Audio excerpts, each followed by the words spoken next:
സുഹൃത്തുക്കളെ, സഹോദരങ്ങളെ, എല്ലാവർക്കും ന്യൂസ് കേരള TVMലേക്ക് സ്വാഗതം. അപ്പോൾ ഞാൻ നേരത്തെ കുറേ വീഡിയോകൾ ചെയ്തിരുന്നതാണ്. അതിൽ ഞാൻ നേരത്തെ പറഞ്ഞിട്ടുള്ളതാണ്, CPMന് കേരളത്തിൽ പരാജയം, അല്ലെങ്കിൽ CPM കേരളത്തിൽ പരാജയപ്പെട്ടാൽ, രാഷ്ട്രീയമായി പരാജയപ്പെട്ടാൽ അതിൻ്റെ നേട്ടമെന്ന് പറയുന്നത് BJPക്കാണ്. അതിന് അടിവരയിട്ടുകൊണ്ടാണ് ഇപ്പോൾ നടക്കുന്ന സംഭവങ്ങൾ. സംഭവങ്ങളെല്ലാം അതാണ്. CPMൽ നിന്ന് വലിയ ചാനൽ ചർച്ചകളിൽ ഘോരഘോരം പ്രസംഗിക്കുന്ന CPMന്റെ ന്യായീകരണ തൊഴിലാളികൾ എന്ന് ബാക്കിയുള്ളവർ കളിയാക്കുന്നവർ, രാഷ്ട്രീയ തത്വചിന്തകന്മാരും മറ്റതും മറിച്ചതും എന്നൊക്കെ പറഞ്ഞ് നടക്കുന്ന സ്വയം പുകഴ്ത്തുന്നവർ ഉണ്ട്. റജി ലൂക്കോസ്, VN ഹസ്കർ, ഇവരെല്ലാം മാർക്സിസ്റ്റ് പാർട്ടി ഇപ്പോൾ തള്ളിപ്പറയാണ്. അവർ പറയുന്ന കാരണം വെറും ഫോഷ്കാണ്. പറയുന്നതിന് യാതൊരു ന്യായീകരണമില്ല. അധികാരത്തിന്റെ ബേക്കിൽ മനുഷ്യൻ പോകും, അധികാരം മനുഷ്യനെ ദുഷിപ്പിക്കും.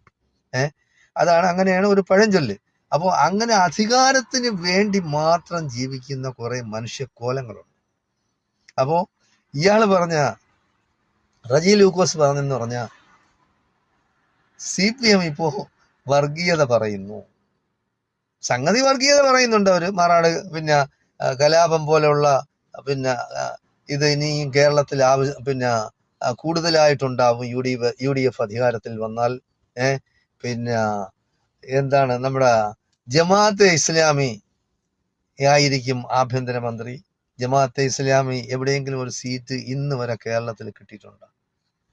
നിയമസഭാ തെരഞ്ഞെടുപ്പില്ല, പാർലമെന്റ് തെരഞ്ഞെടുപ്പില്ല, എപ്പോഴെങ്കിലും ജമാഅത്തെ ഇസ്ലാമിക്ക് എന്തെങ്കിലും ഒരു പങ്കുണ്ട്? പിന്നെ അവരാരെങ്കിലും ഒക്കെ സപ്പോർട്ട് ചെയ്യും. എത്രയോ വർഷം CPMന് വേണ്ടി വോട്ട് ചെയ്തിട്ടുണ്ട് അവർ. CPMുമായിട്ട് അവർ ധാരണ ഉണ്ടാക്കിയിട്ടുണ്ട്. പരസ്യമായതിൽ എത്രയോ പിണറായി വിജയന്റെ തന്നെ പ്രസ്താവനകളുണ്ടല്ലോ.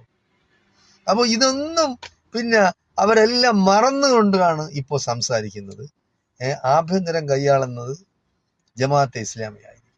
അപ്പൊ ഇത്ര വർഗീയത, അതായത് ഇലക്ഷൻ വരുന്ന സമയത്ത് ഇല്ലാത്ത വർഗീയ ധ്രുവീകരണം, അതായത് ജാതീയമായ ധ്രുവീകരണം ഉണ്ടാക്കാൻ വേണ്ടി എന്ത് ചെറ്റത്തരവും പറയും.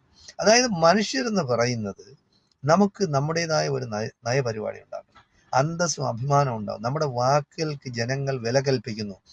രാഷ്ട്രീയത്തിൽ നിൽക്കുന്ന, അതിപ്പോൾ മുഖ്യമന്ത്രിയെ പോലുള്ളവരും AK ബാലനെ പോലുള്ളവരും, അതായത് AK ബാലനൊക്കെ വലിയ മാർക്സിസ്റ്റുകാരാണ്.